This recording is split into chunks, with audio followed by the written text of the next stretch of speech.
Bonjour à tous, j'espère que vous allez bien. Donc si vous avez cliqué sur cette vidéo, c'est que faire un fer plat ici débiardé comme ça au bord d'un limon qui fait office de garde-corps comme ceci vous intéresse. Donc pour commencer, on va supprimer ça et refaire.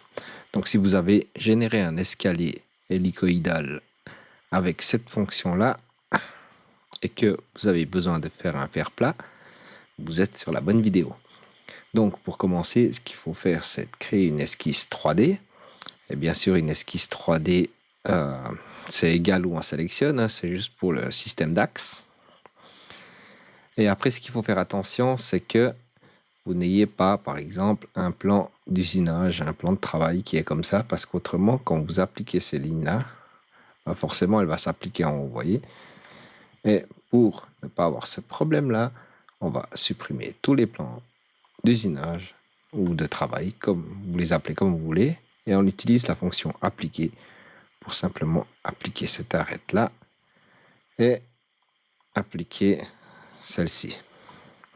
Une fois que vous avez fait ça, bien sûr ça c'est les arêtes, mais c'est encore des splines. Donc ce qu'on va faire, c'est qu'on va utiliser en dessous de l'offset, remplacer la ligne, et j'aimerais remplacer la ligne par des arcs de cercle. Une fois qu'on a sélectionné la ligne, on appuie sur la roulette pour valider et on fait la même chose avec la ligne d'à côté. Et là, la tolérance, je vais autoriser d'avoir 1 mm de tolérance.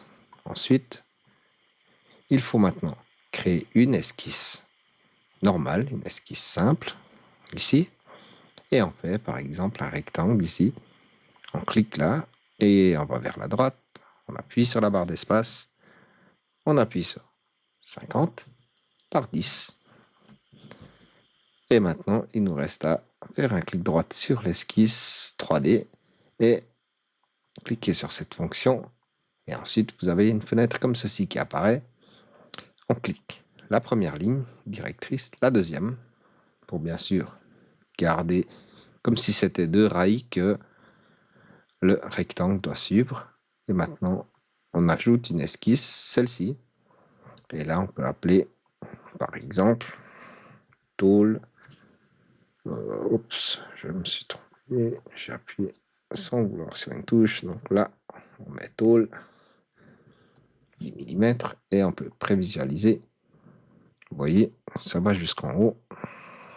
C'est parfait. Ça me convient. Alors, j'applique. Et maintenant, si je veux le développement de celle-ci, je vais dans tôle pliée. Ici, développer par une surface. Je clique cette surface. Et là, j'ai mon plat. Bien sûr, épaisseur, on peut mettre 10. Et on met à la fibre neutre. Comme ça prend la fibre neutre. On met OK, par exemple. Et ensuite, on peut cliquer ici et cliquer là pour exporter en TVG. Voilà, j'espère que cette vidéo va vous aider et à tout bientôt.